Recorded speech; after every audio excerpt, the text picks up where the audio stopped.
புதுச்சேரியில் குடிசை மாற்று வாரியம் சார்பில் புதியதாக கட்டப்பட்ட 216 வீடுகளை குடியரசு துணைத் தலைவர் சி.பி. ராதாகிருஷ்ணன் பயனாளிகளுக்கு வழங்கினார். இது தொடர்பான கூடுதல் விவரங்களோடு இணைகிறார் எமது செய்தியாளர் சண்முகசுந்தரம். வணக்கம் சண்முகசுந்தரம், உங்களிடம் இருக்கும் தகவல்கள் சொல்லுங்கள். வணக்கம்.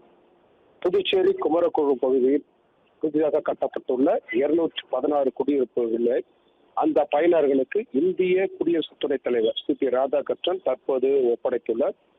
புதுச்சேரியுடைய குடிசை மாற்று வாரியம் சார்பில் கட்டப்பட்டுள்ள அடுக்குமாடி குடியிருப்பு புதுச்சேரியிலே தற்போது இந்த குடிசை மாற்று வாரியத்தின் சார்பிலே உயரமாக கட்டப்பட்ட இந்த பெருமை கொண்டுள்ள இந்த குடியிருப்பு பகுதியில் அப்பகுதி பொதுமக்களுக்கு தற்போது அவர் வழங்கியுள்ளார். புதுச்சேரி கம்மன் கலையரங்கத்தில் நடைபெறும் இந்த நிகழ்ச்சியில் தற்போது அந்த பயனாளர்களுக்கு சாவிகளை வழங்கி வாழ்த்து தெரிவித்தார். குடியரசு துணைத் தலைவராக பொறுப்பேற்ற பின்பு புதுச்சேரிக்கு முதன்முறையாக அவர் வருகை தந்துள்ளார். அரசின் சார்பில் அவருக்கு குறிப்பாக பல்வேறு வரவேற்புகள் நடைபெற்றது.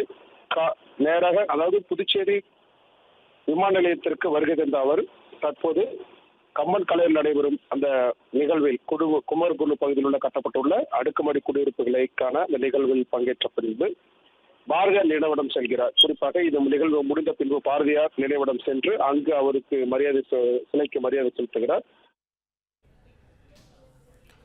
நன்றி சண்முகசுந்தரம், உங்கள் தகவல்களுக்கு. பிளே ஸ்டோர் மற்றும் ஆப் ஸ்டோரில் இருந்து பாலிமர் செயலியை QR கோடு மூலம் பதிவிறக்கம் செய்யுங்கள். செய்திகளை உடனுக்குடன் பெறுங்கள்.